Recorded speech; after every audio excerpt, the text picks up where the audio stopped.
Bonjour tout le monde, merci de nous rejoindre pour une nouvelle émission de PL Club. Nous allons parler de la 33e journée de Première Ligue qui aura lieu ce week-end. Et à mes côtés pour cette émission, Fred. Salut Fred. Salut. Salut Julien. Salut les gars. Avec nous aussi, comme d'habitude à distance, monsieur Statistique. Christian, tout va bien Chris ? Tout va bien Philippe, merci. On vous retrouve d'ici quelques instants. 13 points d'avance pour Liverpool sur Arsenal. Et les Reds peuvent être champions, peut-être ce week-end. Fred, à 6 journées de la fin, c'est pas mal. Ouais, ce serait pas mal. Si ça ne tenait qu'à eux, ce serait une chose faite. Mais bon, il faut aussi qu'Arsenal soit battu à Ipswich. Et j'ai l'impression qu'Arsenal, après leur qualif fabuleuse, où ils ont donné une leçon de foot collectif à ce Real bien pâle, ils ont la tête dans les étoiles et je pense qu'ils devraient s'en sortir, même si Ipswich a montré du côté de Chelsea qu'ils sont loin de faire une tournée d'adieu et qu'ils ont encore envie de gagner des matchs. Ouais, Julien, Liverpool doit donc gagner à Leicester. Ce sera dimanche à 17h30. Mais effectivement, il faut que Arsenal soit battu à Ipswich dimanche à 15h. Donc, les Reds connaîtront le résultat d'Arsenal. Sinon, on reporte. Mais imaginez quelle semaine du côté de Liverpool où on re-signe Mo Salah, on re-signe Van Dijk et on imagine peut-être une nouvelle couronne. Donc, c'est une merveilleuse semaine pour eux. Et on verra. Christian, avec vous, les faits marquants du week-end passé. Je crois que les défenseurs, certains défenseurs, n'ont pas tous été à la fête ce week-end. Non, malheureusement, il y a déjà 28 buts encaissés contre son camp cette saison, dont 3 ce week-end. Voilà, c'est déjà la troisième fois cette saison qu'on encaisse 3 buts dans la même journée. Et donc, on a assisté au malheur des défenseurs. Voilà, c'est souvent dans ce genre de situation-là, avec un centre qui vient au cordeau et un défenseur qui essaye de défendre et qui la met malheureusement dans son but. Voilà, avec Tuanzebe, on a vu. Puis il y a Robertson ici, c'était aussi très malheureux dans cette intervention avec Van Dijk. Et puis, Tottenham, les malheurs continuent, avec une mauvaise balle repoussée par Vicario et c'est Spence qui marque contre son camp. Voilà, 28 buts encaissés contre son camp, c'est un des faits marquants du week-end. Bon, c'est jamais gai, évidemment, de marquer contre son camp. Il y a parfois un peu de maladresse, parfois c'est un peu de malchance aussi. Je sais que ça ne vous est jamais arrivé de marquer. Si, bien sûr. moi, c'était de la malchance. Mais non, mais c'est dû au fait aussi que quand on doit défendre en courant vers son but, c'est toujours très délicat. Ouais. Si vous jouez contre une équipe qui a la tendance à centrer ou balancer des ballons comme cela, donc je crois que c'est dû aussi à la vitesse qu'avaient les reconversions. En Première Ligue, ça va très très vite. Donc voilà, c'est pas de bol. Il y a des jours où vous faites les mêmes gestes, c'est bingo. Il y en a d'autres où vous faites une grosse erreur. Autre fait marquant à épingler, le 4e assist d'Ederson, le gardien de Manchester City contre Crystal Palace. Et on va le voir sur l'infographie. À City, il n'y a que Savigno et De Bruyne qui ont plus d'assists que lui. C'est quand même assez extraordinaire. Ouais, vous avez employé le mot qu'il faut. Extraordinaire. Hors de l'ordinaire. Il a autant d'assists que Silva, que Doku, que Nugan. Et c'est génial parce que c'est une équipe... Guardiola, l'apôtre du football dans les pieds, pas de jeu long. Et ben voilà, Alan est arrivé. On s'est dit c'est possible. Même s'il en avait déjà fait avec d'autres joueurs. Mais il n'en a fait que 2 pour Alan. Moi, je trouve ça absolument génial. Bon, évidemment, ce gardien-là, il a été aussi acheté pour la qualité de son jeu au pied. Mais de si longue distance, moi je trouve ça génial. C'est bien la preuve que les stats et les styles de jeu, ça peut être complètement explosé par un gardien hors norme. 4 buts de cette manière, Julien, c'est plus un hasard, c'est un ballon dégagé au petit bonheur de la chance. Je rejoins Fred. Pour moi, Man City ne peut marquer des buts comme ceux-là une fois par saison maximum. C'est pas le City qu'on a envie de voir avec du jeu long comme ça, mais bon, passe encore. Cela étant dit, il faut rappeler qu'Ederson, au niveau défensif, est dans sa plus mauvaise saison à City, donc voilà, tant mieux pour lui, c'est paradoxal. On va ajouter qu'il y en a eu 8 pour toute la Première Ligue. Sur l'ensemble de la saison. Des assists de gardiens de but. Bon, on a vu des joueurs de champ qui marquent contre leur camp, on a vu des gardiens qui donnent des assists, on sait qu'on est dans une saison un petit peu particulière quand même du côté de la Première Ligue. Bon, les gardiens, ils donnent parfois des assists donc, mais voilà, leur vocation première, c'est quand même encore et toujours d'arrêter des ballons. Et donc voici la séquence des plus beaux arrêts du week-end dernier. In by Pedro Neto, Chalobah. Well, how did that not go in? It's a save by Palmer.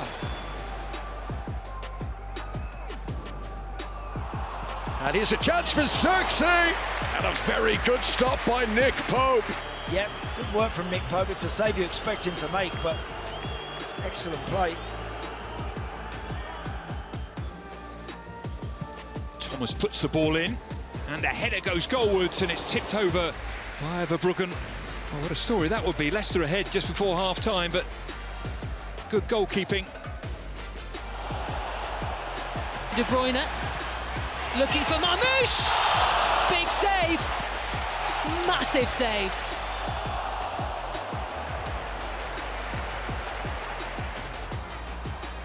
Garnacho. It's Garnacho again. Another good strike, wasn't it, from Garnacho? Nick Pope equal to it this time. So Chelsea look to Caicedo, who looks to Fernandes. It's Enzo Fernandes! It's another fine save from Alex Palmer to keep Chelsea out. It's brilliant, brilliant again. Alex Palmer, c'est l'arrêt du week-end, ça, le dernier. Absolument, c'est absolument fabuleux. Et donc, dans le duel Palmer-Palmer, la Palme revient au Palmer Alex de Ipswich. Il y avait jadis le film Kramer contre Ouais, Palmer. maintenant, il y a Palmer contre Palmer, bien vu. Palmer. Bon, pour ceux qui s'en souviennent, évidemment. Bon, on l'a dit, Liverpool est quasiment champion. Les deux affiches dont on va parler maintenant vont concerner la lutte pour le top 5. On parle de top 5 dorénavant, puisqu'on sait qu'il y a 5 qualifiés pour la Ligue des Champions la saison prochaine. Et dans ce contexte-là, il y avait hier quand même un match extrêmement important, match d'alignement entre Newcastle et Crystal Palace. On va voir les images et on va dire que les Magpies n'ont pas fait dans le détail.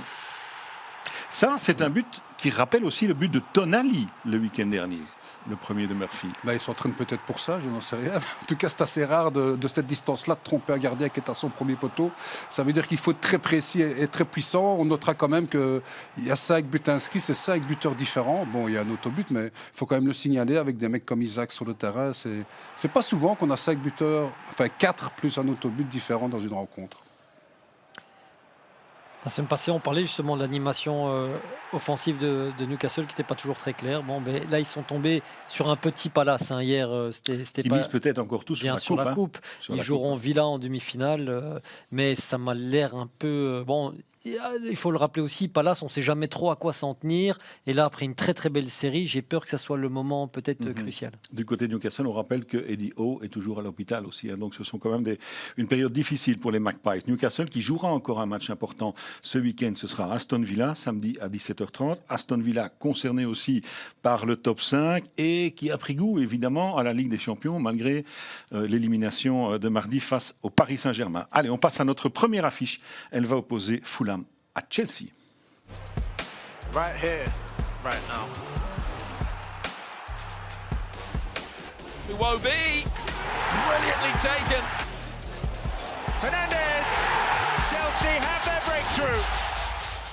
Fulham face à Chelsea, dimanche à 15h. Ça, c'est un vrai derby, parce que les deux stades sont vraiment très très proches. Un derby de quartier, on appelle ça le West London Derby. Match important pour les deux équipes.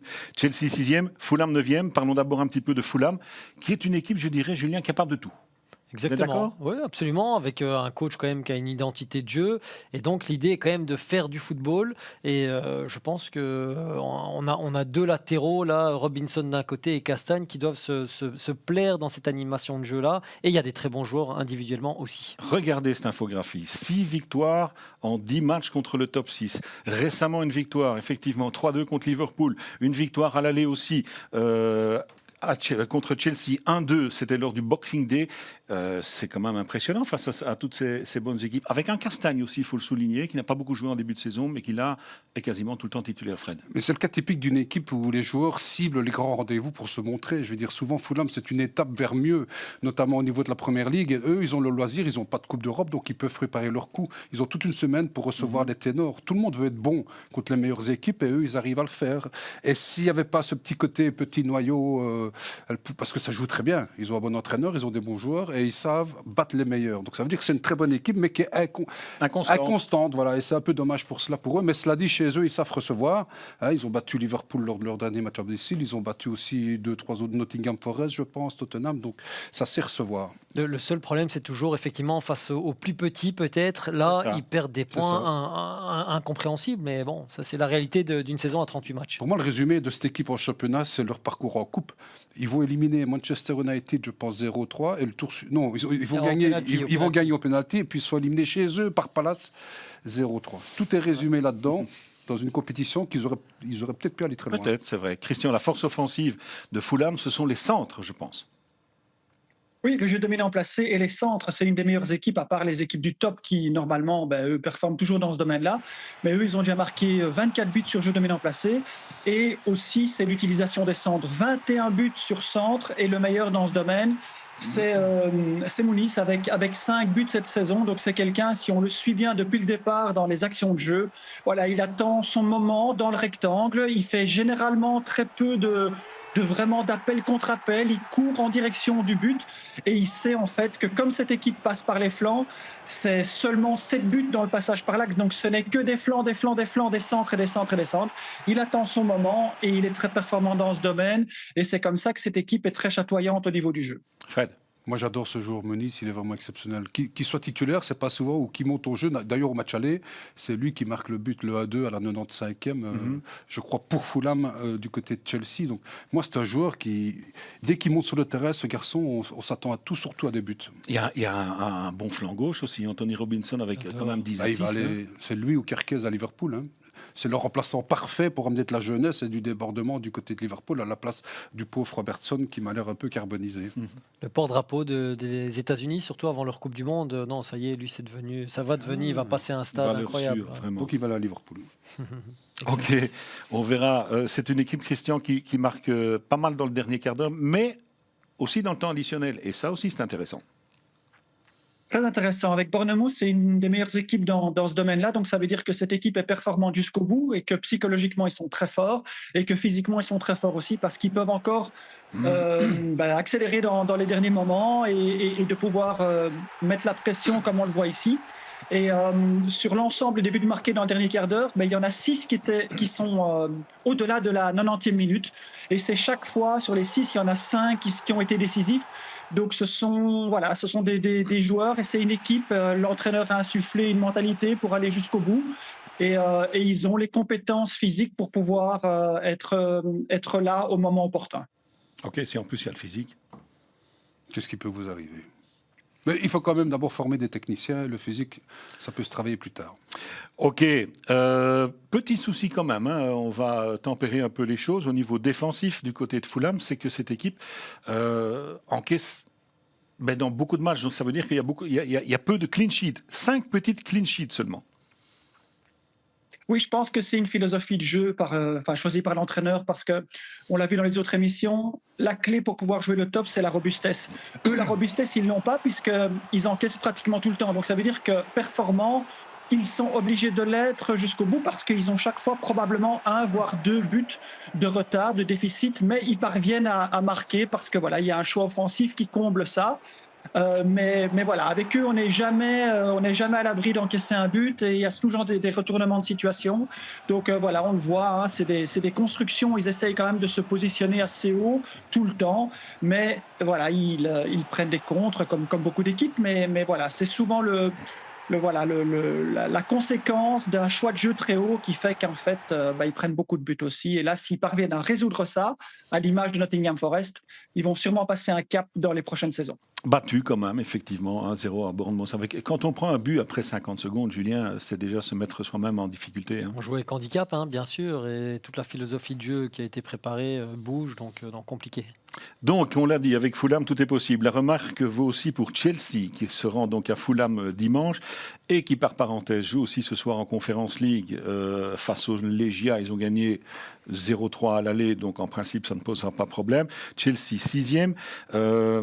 C'est très serré pour le top 5. Entre le 3e et le 7e, il n'y a que 3 points. Et alors, Chelsea, c'est une équipe qui, jusqu'à la mi-décembre, cartonné et puis qui a connu un très très sérieux passage à vide. 2-2 à Ipswich le week-end passé et Julien, Fred, regardez cette infographie. C'est face à Ipswich en plus à domicile. Face à Ipswich. Ouais. Une victoire à l'extérieur contre le top 14. Une victoire à l'extérieur.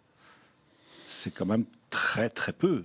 Ça. Je sais pas, c'est peut-être on va quand même rappeler que c'est la plus jeune équipe ça aussi, c'est vrai. Première Ligue, voyager, peut-être pas mentalement encore des vrais compétiteurs qui se rendent compte de la chose qu'ils ont de jouer en Première Ligue. C'est sûr. Et donc c'est de la consistance. Voilà, il y a beaucoup de travail. Non, Moi, je ne comprends pas. Je les ai fait à Brentford. Ça ressemblait au match de fin de saison. Ça ressemblait au 39e match de la saison. En fait, incompréhensible. Alors Chelsea jouait pour bétonner sa place en Ligue des Champions. Et j'ai trouvé un Chelsea qui n'avait pas envie de jouer, qui ne jouait pas. Je trouve que la philosophie du club, pour le moment, ils ont prêté Dissassi, ils ont vendu Cassadei, qui est un des jeunes du club. Je ne sais pas, j'ai un vrai point d'interrogation sur Maresca, personnellement. Mais bon, je pense qu'il faudra encore un petit peu de temps pour juger. On vous montre ces images parce que je crois qu'on peut dire que c'est le dernier résultat probant de Chelsea, si on analyse de suite, bien sûr, bien sûr, il y a eu d'autres victoires, mais dernier résultat probant parce que contre Aston Villa, quand même, grosse équipe, 3-0, mais c'était le 1er décembre. Oui, et ils n'ont plus gagné en déplacement depuis le 8 décembre, je crois. Mais regardez qui marque dans ce match. Jackson, Palmer, et ça fait combien de mois que Palmer, semaines que Palmer n'arrive plus à être vraiment très influent sur un résultat. Quand vous avez vos deux plus grands pourvoyeurs de buts, d'assists et tout, qui n'y sont plus, qui ont un petit coup de mou, ce qui est normal, ce sont aussi de jeunes joueurs, et ben forcément le reste ne va pas. Parce que moi j'ai l'impression qu'il y a deux vrais compétiteurs, là, semaine après semaine, c'est Fernandez et Caicedo. Et aussi Cucurella qui est irréprochable. Mais le reste, on verra bien, peut-être, on ne sait pas. C'est la forme du jour. C'est la forme du jour, voilà. Et ça va pas. Si tu veux jouer au sommet, tu dois être proche de ton maximum chaque semaine. Regardez les derniers buts de Palmer, de Jackson, de Madueke. Bon, Jackson et Madueke ont été blessés aussi, oui. Mais effectivement, ça c'est quand même le gros problème. Plus que ça, moi c'est la complicité offensive entre ces joueurs vers lesquels je me pose la question. Palmer 14 buts cette saison, Jackson 9 buts, Madueke 7 buts, Pedro 3, Nkunku 3, Sancho 3. Il y a un matériel humain incroyable. Hein. Combien de clubs peuvent se permettre d'avoir 6 attaquants de cette classe-là? Et finalement, ça fait un peu un flop. Ces images-là, ce sont les derniers buts marqués par les buteurs. Hein. Ben, comme je vous disais, les deux stars, ils ne marquent plus. Contre Ipswich, ils ont tiré 34 fois. Ouais. 34 fois à domicile, ils m'ont mis 2 buts. Voilà. Quand ils seront de nouveau en réussite, Chelsea va de nouveau être une équipe très très performante. Christian, vous voulez ajouter quelque chose ? Oui, vous avez vu les 3 buts, donc on a montré les derniers buts de chaque buteur. C'était 3 buts qui étaient dans le jeu rapide, dans des reconversions rapides et notamment un pressing très haut avec l'erreur du joueur de Manchester City. C'est quelque chose qu'on ne retrouve pas maintenant et c'est sur quoi l'entraîneur est tout le temps maintenant questionné dans les conférences de presse. Il dit qu'ils sont sur le chemin, ils essaient de passer que par les flancs, d'utiliser les centres, mais ils sont beaucoup moins productifs alors que le jeu de Nicolas Jackson, de son modèle quand il était à la Villarreal et les buts qui sont marqués par Cole Palmer, c'est souvent des passages par l'axe dans le jeu rapide. Eh bien, aujourd'hui, on ne retrouve plus ça à Chelsea. Et c'est vrai, j'ai regardé le match de ce week-end, c'est tout le temps maintenant des passages par les flancs avec des positionnements un peu comme Cucurella qui fait un peu le style avec Pep Guardiola où il devient un milieu de terrain, il se retrouve souvent dans le petit rectangle adverse. Il y a des choses qui changent, mais il y a une efficacité qui n'est pas au rendez-vous. D'accord, ça c'est au niveau offensif. Au niveau défensif, Christian, on reste avec nous. Vous nous dites que la faiblesse de Chelsea est aussi la force de Fulham. Expliquez-nous.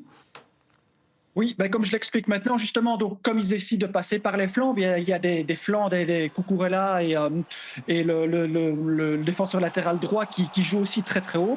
Eh bien, ils encaissent énormément de buts au cordeau et énormément de buts suite à des centres. Et c'est, on l'a vu précédemment, la force de Fulham. Donc, ce week-end, ça va vraiment se jouer dans le passage par les flancs et on va voir qui va s'en sortir, qui va prendre le plus de risques pour aller se proposer vers l'avant et qui va prendre, comme ici, dans ce genre de situation, ici comme le but encaissé contre Ipswich, c'est-à-dire qu'il y a une reconversion, il y a un ballon qui passe par les flancs, les défenseurs doivent courir dans le sens de leur but et ils sont en difficulté. Ça, c'est la faiblesse de Chelsea pour le moment et la force de Fulham. Ok, bon, on verra. Un dernier mot quand même sur Chelsea. On a eu les chiffres des clubs qui ont reversé, les sommes qu'ils ont reversées vers les agents. Oui. 400 millions en Première Ligue, c'est énorme. 400 millions, c'est en moyenne 20 millions par club. Sur un an. Sur une année, entre février 24, février 25. 20 millions, évidemment, en moyenne par club. Mais Chelsea est évidemment à 60 millions. Et je voulais rappeler par là l'influence, alors d'abord des managers qui installent des agents dans leur club. Et le problème, c'est qu'ensuite, les agents construisent des équipes. On a vu le cas avec Mendes du côté de Man United qui a ramené Wolverhampton, etc. Et donc, je trouve que c'est dommage parce que les fans doivent être être au courant de tout ça. Les agents sont évidemment un prétexte dans le football que l'argent doit circuler et à un moment doit partir parce que sinon ça passe entre club et club. Il y avait un problème, c'était difficile. Et donc je rappelle juste que la Première Ligue a des revenus à 7 milliards et 3 milliards de bénéfices.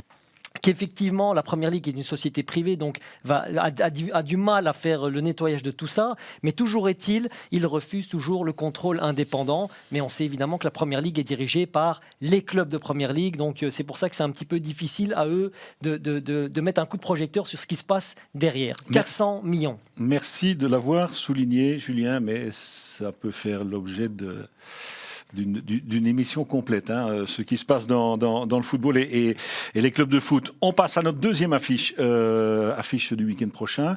Ce sera le match de lundi, en fait. Tottenham face à Nottingham Forest. We are Premier League. Here's Spence and he plays it into Johnson! Anderson had it whipped off his toe by Jota Silva, who does pull one back. Tottenham face à Nottingham, donc lundi à 21h. Tottenham qui, on le rappelle, joue ce jeudi soir quasiment sa saison en Europa League, puisque cette équipe joue à Francfort, 1 but partout au match aller, et je pense que ce sera avec vous sur notre antenne, Fred. Mais sans 21h, c'est ça ? Avec Fred, mais sans Edmingson. Ah bon ? Il me semble qu'il n'a pas fait le voyage. Ah écoutez, on en parlait beaucoup parce qu'il y en a qui disent que c'est son année de trop. Mais il a tellement donné pendant 10 ans. C'est vrai qu'au match aller, il avait été complètement transparent. Mais c'est une très mauvaise nouvelle s'il ne joue pas. Ok, allez, effectivement, c'est une très mauvaise saison pour Tottenham. Ça fait des semaines et des semaines qu'on le dit. 5 petites victoires aussi sur les 17 derniers matchs de Première Ligue. Et regardez sur l'infographie contre qui ils ont gagné durant cette période-là. 2 fois contre Southampton, à Brentford, à Ipswich et contre Manchester United, qui n'en touche plus une.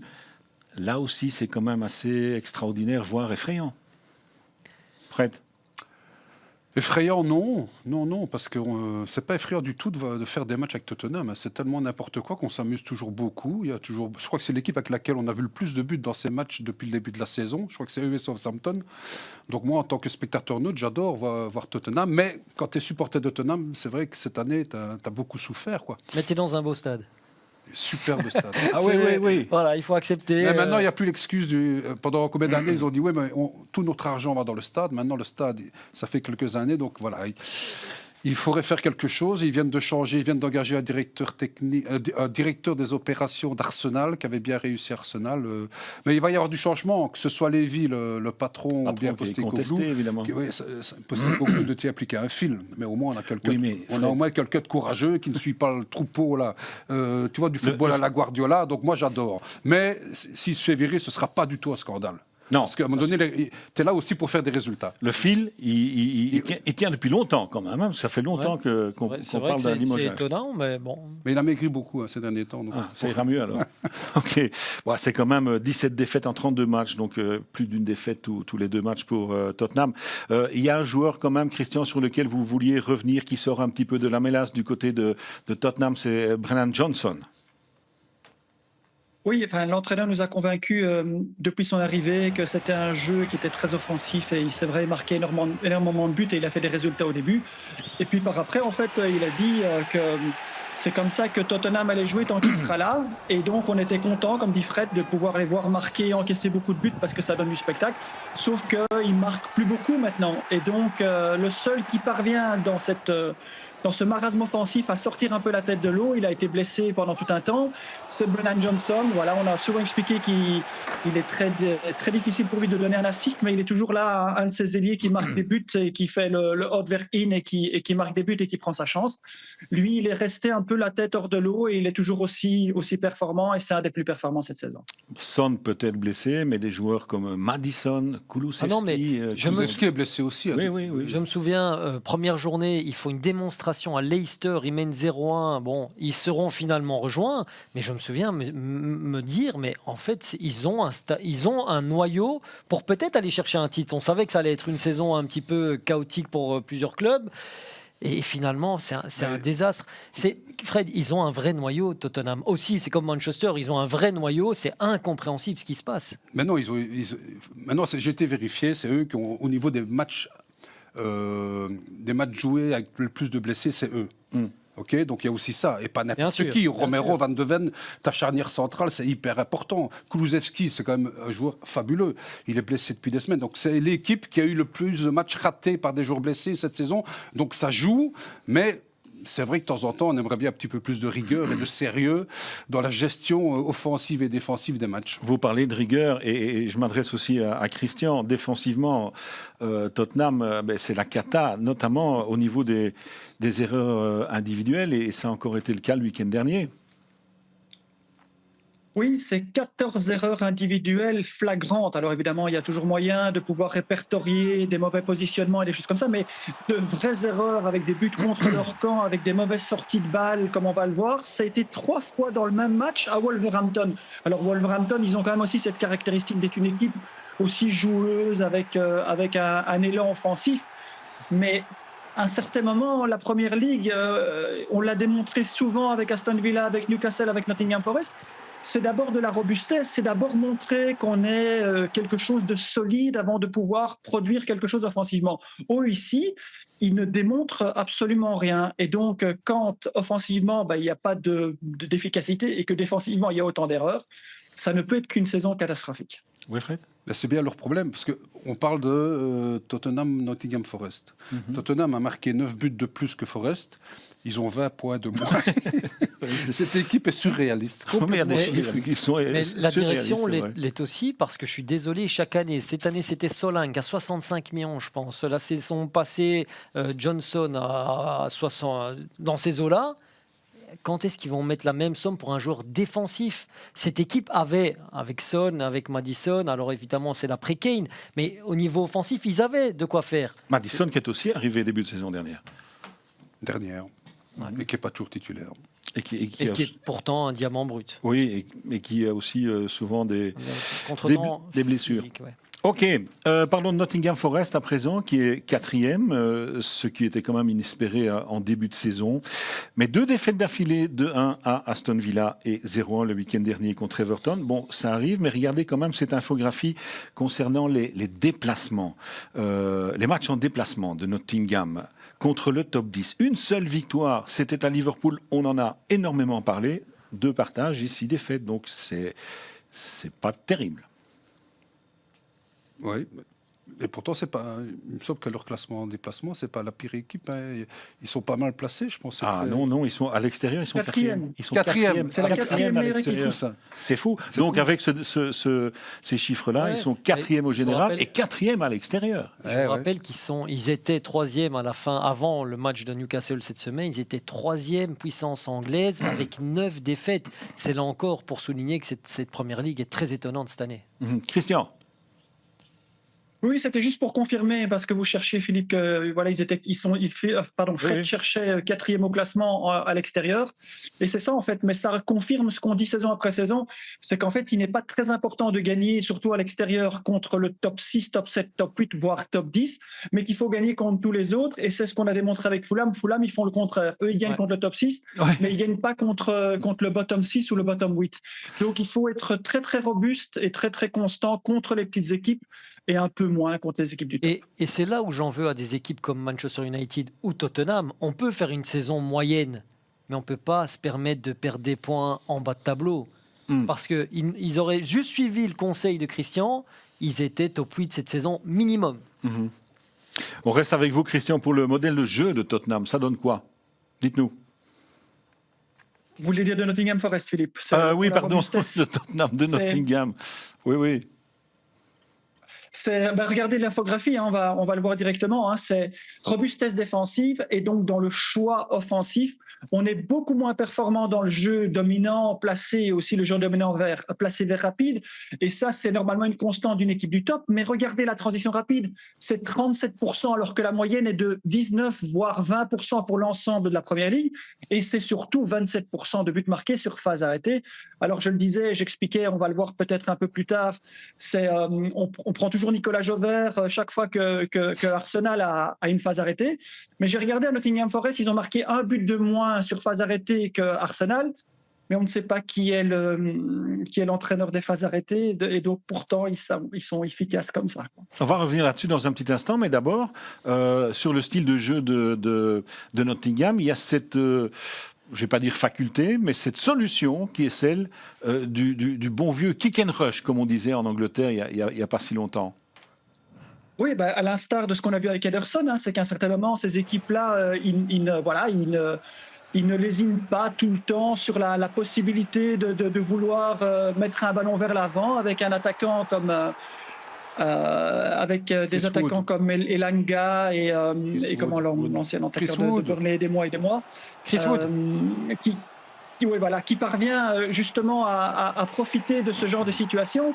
À un certain moment, il faut pouvoir se projeter rapidement vers l'avant. Donc on l'a vu, donc les kick and rush, ça fait partie des reconversions rapides de ce jeu direct. Et le football, Fred l'a dit, ça va très très vite tout le temps en première ligue. Il faut pouvoir faire un contrôle orienté avec un long ballon et se retrouver en situation de face à face. Et eux le font très bien cette saison, ils en profitent et c'est tout à fait le type d'équipe qui est capable de faire ça. Avec un Mats Sels aussi, qui est capable de donner un long ballon vers l'avant en direction de Chris Wood parce qu'il donne des longs ballons. Nuno Santo là, est un magicien. Oui. Mats Sels joue bien avec les pieds maintenant, donc c'est un magicien. Mais avec les mains aussi, il a 13 clean sheets. Eux, c'est une équipe qui ne veut pas le ballon. Tu prends le ballon, amuse-toi, nous on va te marquer des buts en compte. C'est un peu comme Bournemouth, qui a une percussion absolument incroyable. Et ce qui est marrant, c'est que le week-end dernier, ils sont tombés sur une équipe qui veut encore moins le ballon, c'est Everton. Et Everton les a piégés du côté de Nottingham Forest. Donc c'est vraiment une vraie signature dans ce football. C'est on vous laisse le ballon et nous, à la récupération, ça part dans tous les sens. Nuno Espirito, qui était le premier transfert effectué par Jorge Mendes à ses tout débuts. C'est lui en fait qui l'a lancé dans la carrière d'agent. Il était gardien de but. Il était gardien de but, oui. Porto, et puis... parti en Espagne. Équipe nationale, mais il était deuxième, derrière Vitor Baia, je pense, à l'époque. Possible. Je pense, mais ça date déjà de quelques années. Les phases arrêtées, vous avez déjà un petit peu abordé cela, Christian. On va montrer quand même quelques images des phases arrêtées de Nottingham, parce qu'ils sont effectivement extrêmement redoutables sur ce genre de situation. Et on le dit chaque semaine, quand on est redoutable sur les phases arrêtées, eh bien, souvent, on en est récompensé. Oui, regardez même hier les 2 buts marqués par l'Inter de Milan contre le Bayern. C'est 2 buts sur corner en 3 minutes ou en 4 minutes. C'est une arme qu'on ne peut pas aujourd'hui, qu'on peut pas délaisser en fait. Et il y a la possibilité de travailler. Je crois qu'aujourd'hui aussi, avec cette mode, je pense que les joueurs sont plus réceptifs à passer du temps à travailler sur les phases arrêtées. Mais voilà, c'est 1 sur 4, c'est un but sur 4 sont marqués sur phase arrêtée maintenant. Donc il faut absolument profiter de ça. Et ils sont très forts dans ce domaine-là. Fred. Ils ont des joueurs de tête, Milinkovic, Murillo, Wood, géniaux. Mais ils ont surtout des botteurs de coups de coin qui déposent là vraiment où il le faut. Avec Elanga, avec... Gibbs White. Voilà, c'est ça. Ils ont des botteurs qui sont très très précis, qui ont un grand talent pour ça. Ils ont tous les éléments pour être efficaces sur phase arrêtée. Tu défends bien, tu fais des bonnes phases arrêtées, tu as un gardien qui de temps en temps balance et fera bien un assist. Tu te sauves, Et un buteur expérimenté qui pèse devant et qui est peut-être dans la forme de sa vie.